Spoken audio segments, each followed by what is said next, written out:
ಬಸನಗೌಡ ಯತ್ನಾಳ್ ಅವರು ಅವರೊಬ್ಬ ಮಾನಸಿಕ ರೋಗಿ. ಇವತ್ತು ಅವರು ಯಾವುದಾದ್ರೂ ಒಬ್ಬ ಮಾನಸಿಕ ವೈದ್ಯರ ಹತ್ರ ಹೋಗಿ ಚಿಕಿತ್ಸೆ ಪಡೆಯುವುದು ಸೂಕ್ತ ಅಂತ ಹೇಳಿ ನಾನು ಹೇಳಿಕೆ ಬಯಸ್ತಾ ಇದ್ದೀನಿ. ಅವ್ರೇನು ಹೇಳಿಕೆ ಕೊಟ್ಟಿದ್ದಾರೆ, ಬಸವಣ್ಣನವರು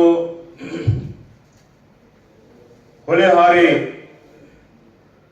ಇವತ್ತು ಆತ್ಮಹತ್ಯೆ ಮಾಡಿಕೊಂಡಿದ್ದಾರೆ, ಹೇಳಿ ಅನ್ನುವಂತ ರೀತಿಯಲ್ಲಿ ಬಿಂಬಿಸುವಂತಹ ಒಂದು ಕೆಲಸವನ್ನು ಮಾಡಿದ್ದಾರೆ. ಇದು ಅತ್ಯಂತ ನೀಚವಾದದ್ದು. ಇತಿಹಾಸ ಅರಿಯದೆ ಇವತ್ತು ಸಂಘ ಪರಿವಾರದವರಿಗೆ, ಸಂಘಿಗಳಿಗೆ ಇವತ್ತು ಖುಷಿ ಪಡಿಸಲಿಕ್ಕೆ ಈ ರೀತಿಯ ಹೇಳಿಕೆ ಕೊಟ್ಟಿದ್ದಾರೆ. ಇದು ನಿಜವಾಗಿಯೂ ಅತ್ಯಂತ ಖಂಡನೀಯ ಅನ್ನುವಂತ ಒಂದು ಮಾತನ್ನು ಇಲ್ಲಿ ನಾನು ಹೇಳಿಕೆ ಬಯಸ್ತಾ ಇದ್ದೀನಿ. ವಿಶ್ವಗುರು ಬಸವಣ್ಣನವರನ್ನು ನಾವು ನಮ್ಮ ರಾಜ್ಯದ ಸಾಂಸ್ಕೃತಿಕ ನಾಯಕ ಅಂತ ಹೇಳಿ ಘೋಷಣೆ ಮಾಡಿದ್ದೇವೆ. ಸಮಾಜಕ್ಕಾಗಿ ಇವತ್ತೇನು 12ನೇ ಶತಮಾನದಲ್ಲಿ ಸಮಾಜ ಧಾರ್ಮಿಕ ಕ್ರಾಂತಿ ನಡೀತು.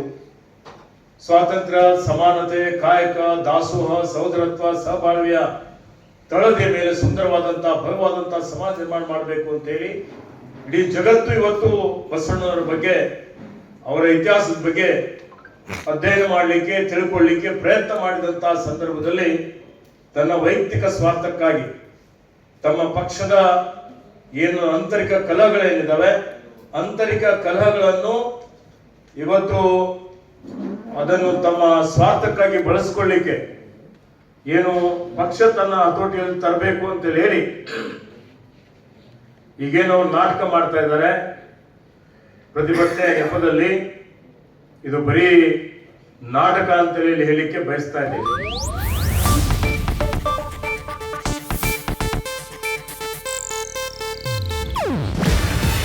ಇದು ಏಷ್ಯಾನೆಟ್ ನ್ಯೂಸ್ ನೆಟ್ವರ್ಕ್ ಪ್ರಸ್ತುತಿ. ನೀವು ನೋಡ್ತಿದ್ದೀರಾ ಏಷ್ಯಾನೆಟ್ ಸುವರ್ಣ ನ್ಯೂಸ್.